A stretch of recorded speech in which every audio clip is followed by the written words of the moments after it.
இயேசு கிறிஸ்துவுக்குள்ளே பிரியமான சகோதர சகோதரிகளே, இன்றைய நற்செய்தியை நாம் பார்க்கின்றோம். பார்வையற்றோர் இருவர் இயேசுவிடம் வருகின்றார்கள். இயேசுவிடம் வந்து, தாவீதின் மகனே, எங்களுக்கு இரங்கும் என்று சொல்லுகின்றார்கள். அப்படி என்று சொன்னால், இவர்கள் இயேசுவை நன்றாக அறிந்திருக்கின்றார்கள். இவர் ஆண்டவர், எம்மை குணமாக்குகின்றவர், இவரிடம் வல்லமை இருக்கின்றது என்பதை அவர்கள் கண்டு கொண்டார்கள். அதன் மீது விசுவாசம் கொண்டார்கள். அதன் காரணமாக இயேசுவிடம் வந்து, எங்கள் மீது இரங்கும் என்று சொல்லுகின்றார்கள். அந்த வேளையில் இயேசு அழகான ஒரு விடயத்தை சொல்லுகின்றார். நான் உங்களை குணமாக்குகிறேன் என்று சொல்லி நீங்கள் நம்புகிறீர்களா என்று சொல்லி அவளின் விசுவாசத்தை மேலும் பரீட்சித்து பார்க்கின்றார். பிரியமானவர்களே, நம்முடைய வாழ்க்கையை நாம் நம்பிக்கை கொள்ளுகின்ற வேளையில், விசுவாசம் கொள்ளுகின்ற வேளையிலே நிச்சயம் அவற்றை நாம் பெற்றுக் கொள்ளுகின்றோம்.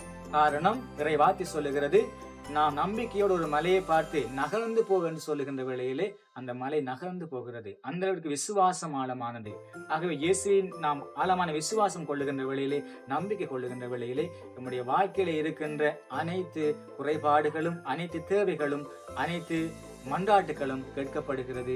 நாம் இந்த குருடர்களை போல நாம் இயேசுவின் அந்த குணமாக்குகின்ற வல்லமையை நாம் அனுபவித்துக் கொள்ளுகின்றோம். ஆகவே நாம் செபிப்போம். நம்முடைய வாழ்க்கையிலே தினமும் இயேசு மீது ஆழமான நம்பிக்கை கொண்டு விசுவாசம் கொண்டு வாழ, இந்த பார்வையற்ற இந்த இருவரையும் போல நாம் இயேசுவை கடவுளாக ஏற்றுக்கொண்டு அவர் மீது ஆழமான விசுவாசம் கொண்டு வாழ தேவையான ஆசீர்வாதங்களை கேட்டு இன்றைய நாள் முழுவதுமாக நாம் சிறப்பாக செபிப்போம்.